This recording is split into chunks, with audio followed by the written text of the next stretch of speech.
Hello, my name is Maximilian Kolbe. I heard you want to learn about my life. It is an interesting one, if I do say so myself. When I was 12 years old, the Blessed Virgin Mary appeared to me in a dream. In my conversation with her, I asked what was to become of me when I got older. Her only response was to hold out two crowns, one of red, the other of white. Then she asked me if I was willing to accept either of the crowns.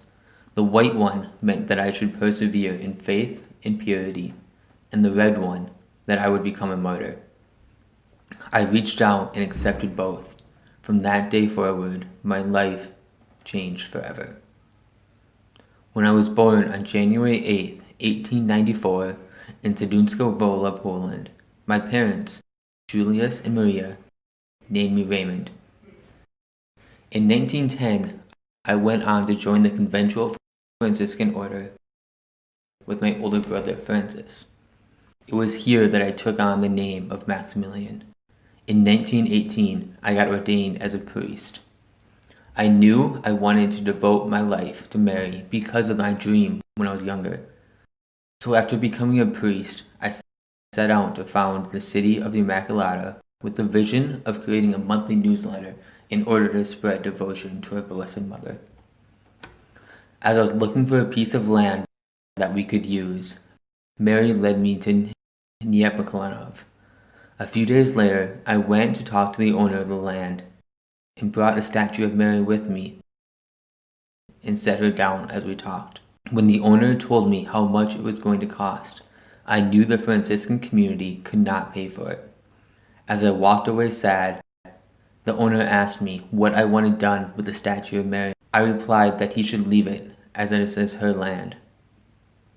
Moved with compassion, the owner gave me the land in order to spread greater devotion to Our Lady. This was one of the many times that I knew I was under the protection and guidance of her. For 13 years, I used that land the Mary gave me, and the newsletter continued to grow in popularity. When World War II broke out, we used that land to hide over 2,000 Jews before the Nazis arrested me.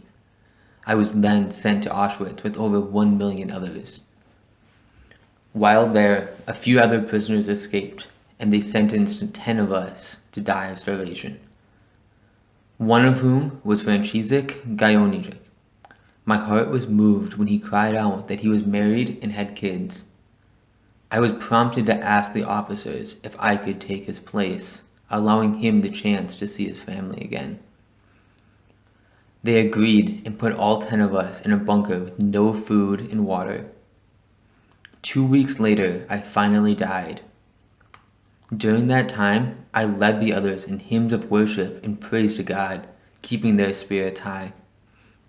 I died on August 14th, 1941, the day before the Feast of the Assumption of Mary, when my dear friend, Pope St. John Paul II, canonized me as the only martyr of charity in 1982. I became known as Saint Maximilian Kolbe, the patron saint of prisoners. My feast day is celebrated on August 14th every year to recognize the work that Mary and God did through my life. John 15:13 says, "No one has greater love than this, to lay down one's life for one's friends."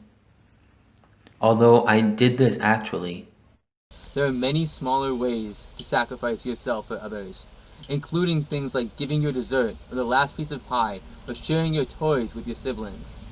I would encourage you to all find a small way of honoring the Blessed Mary by giving something to someone else as often as you can. I hope to see you in heaven soon.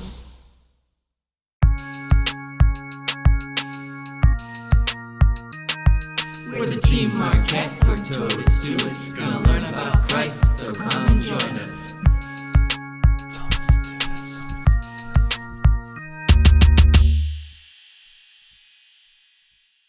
Totus Tuus is made possible by Legacy of Faith. Thank you.